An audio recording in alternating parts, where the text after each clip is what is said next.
History of volleyball.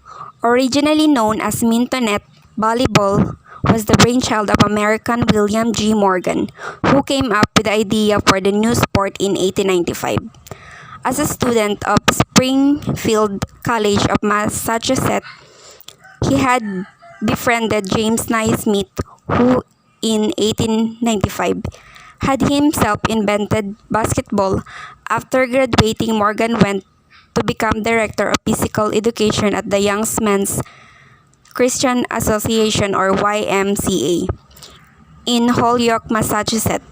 And it was there that he devised his new sport, which designed to be a combination of basketball, baseball, tennis, and handball. Morgan was keen for his sport to offer a less physical, intense, and demanding alternative to Naismith basketball, one that abilities. Describing his early experimentation, he said, "In search of an appropriate game, tennis occurred to me, but this required rackets, balls, a net, and other equipment, so it was eliminated by the idea of seemed a good one. We raised it to high of about 6 feet 6 inches 1.98 meters from the ground.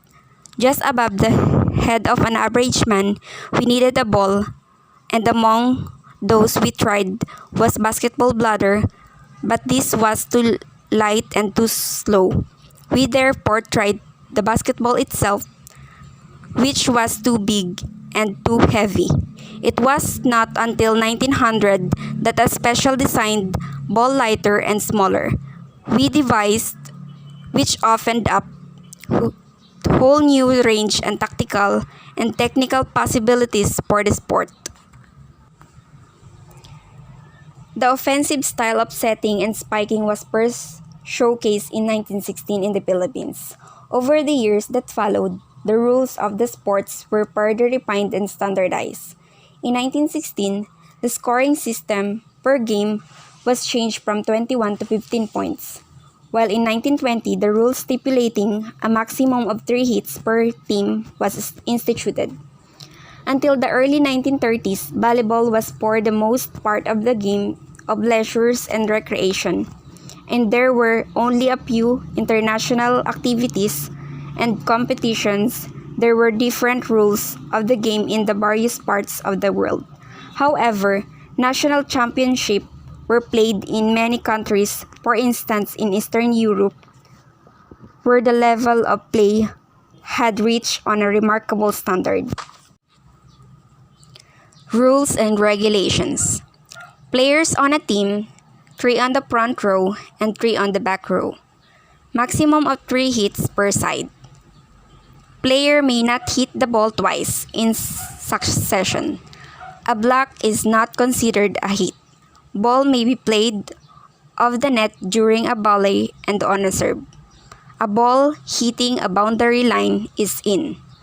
A ball is out if it hits an antenna, the floor completely outside the court, any of the net or cable outside the antenna, the referee stand or pole, the ceiling above a non-playable area.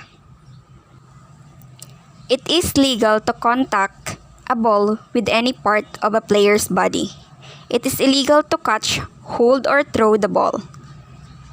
If 2 or more players contact the ball at the same time, it is considered one play and either player involved may make the next contact provided the next contact is not the team for a hit. A player cannot block or attack a serve from or inside the 10-foot line. The serve frontline players may switch position at the net. At higher competition, the officiating crew may be made up of 2 referees, line judge, scorer, and other assistant scorer. Court dimension and equipment. Dimensions.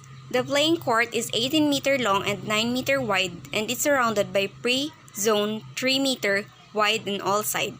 The space above the playing area is known as a pre-playing space, and its minimum of 7 meter high from the playing surface. The volleyball court is 60 feet by 30 feet in total. The net is placed in the center of the court, making each side of the net 30 feet by 30 feet. This is an example of volleyball court dimension.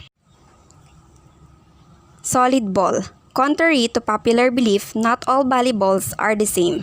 The ball is the single most important pieces of equipment in the game. Sun protection gear. If you are playing beach volleyball, apply sunscreen and lip balm before you go outside and reapply often. Hydration gear. Keep hydrated will help you to stay alert while playing volleyball, both indoors and on the beach.